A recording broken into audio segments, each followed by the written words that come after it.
Hey everyone, welcome to your teacher. तो आज है 17 अक्टूबर। 17 अक्टूबर से हम अपने करंट अफेयर की शुरुआत करेंगे। तो शुरू करते हैं अपने पहले प्रश्न से। ठीक है, देखते हैं पहला प्रश्न क्या है। पहला प्रश्न है, सुभाष प्रसाद गुप्ता किस देश में भारत के हाई कमिश्नर बने हैं। सुभाष प्रसाद गुप्ता किस देश में भारत के हाई कमिश्नर बने हैं। तो ये बने हैं सेंट विसेंट। ठीक है, आगे आते हैं।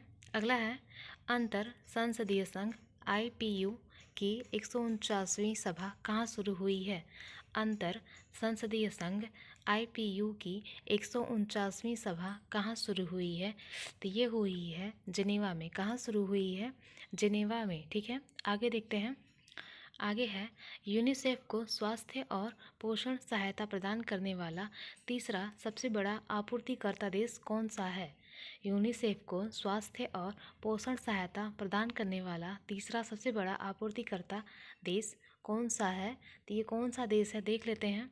ये है अपना भारत। कौन सा देश है? भारत। ठीक है, आगे आते हैं। आगे है, हाल ही में केंद्र सरकार की किस योजना के लिए पोर्टल लॉन्च किया गया है। हाल ही में केंद्र सरकार की किस योजना के लिए पोर्टल लॉन्च किया गया है। तो ये लॉन्च किया गया है किसके लिए? प्रधानमंत्री इंटर्नशिप योजना। प्रधानमंत्री इंटर्नशिप योजना। ठीक है, आगे आते हैं। अगला प्रश्न देखते हैं। अंतर्राष्ट्रीय कुल्लू दशहरा किस राज्य में शुरू हुआ है। अंतर्राष्ट्रीय कुल्लू दशहरा किस राज्य में शुरू हुआ है। तो ये किस राज्य में हुआ है? वो राज्य है हिमाचल प्रदेश। कौन सा राज्य है? हिमाचल प्रदेश। अगला प्रश्न देखते हैं। अगला है, सेना प्रमुख उपेंद्र द्विवेदी ने कहाँ portable multi target detonation device Agnishastra launch किया है। सेना प्रमुख उपेंद्र द्विवेदी ने कहाँ portable multi target detonation device Agnishastra अस्त्र लॉन्च किया है। तो ये कहाँ पे किया है? ये किया है गैंगटोक में। कहाँ पे? गैंगटोक में। ठीक है, आगे देखते हैं। अगला प्रश्न है, विश्व बैंक किस देश की सहायता के लिए एक वित्तीय मध्यस्थ कोष FIF की स्थापना की है। विश्व बैंक किस देश की सहायता के लिए एक वित्तीय मध्य कोष IFIF की स्थापना की है। तो ये किस देश की सहायता के लिए किया है? ये है देश यूक्रेन। कौन सा देश है? यूक्रेन। ठीक है, आगे आते हैं।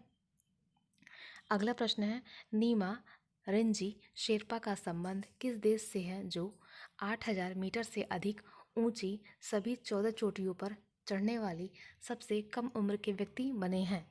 नीमा रेंजी शेरपा का संबंध किस देश से है जो 8000 मीटर से अधिक ऊंची सभी 14 चोटियों पर चढ़ने वाले सबसे कम उम्र के व्यक्ति बने हैं। तो ये हैं, कहाँ से हैं? ये हैं नेपाल से हैं। किस देश से इनका संबंध है? नेपाल। ठीक है, आगे देखते हैं। अगला प्रश्न है, भारत ने Asian table tennis women's double में कौन सा मेडल जीता है। भारत ने Asian table tennis women's double में कौन सा मेडल जीता है। तो ये मेडल है ब्रॉन्ज मेडल। कौन सा मेडल है? Bronze medal. ठीक है, आगे देखते हैं। हाल ही में किस देश ने जैव ईंधन को एक नया स्वरूप देने के लिए ग्लोबल बायोफ्यूल अलायंस के साथ समझौते पर हस्ताक्षर किए हैं। हाल ही में किस देश ने जैव ईंधन को एक नया स्वरूप देने के लिए ग्लोबल बायोफ्यूल अलायंस के साथ समझौते पर हस्ताक्षर किए हैं। तो ये कौन सा देश है? ये है भारत। कौन सा देश है? भारत। ठीक है, आगे आते हैं। ठीक, तो ये हमारा आज का करंट अफेयर था, इतना ही था। ठीक है, और अगर इसकी PDF आपको चाहिए होगी तो मेरे टेलीग्राम चैनल पर चले जाइएगा, वहाँ पे आपको उसकी PDF मिल जाएगी। टेलीग्राम चैनल को ज्वाइन कीजिए और इसकी PDF को लीजिए। ठीक है, तब तक के लिए थैंक यू।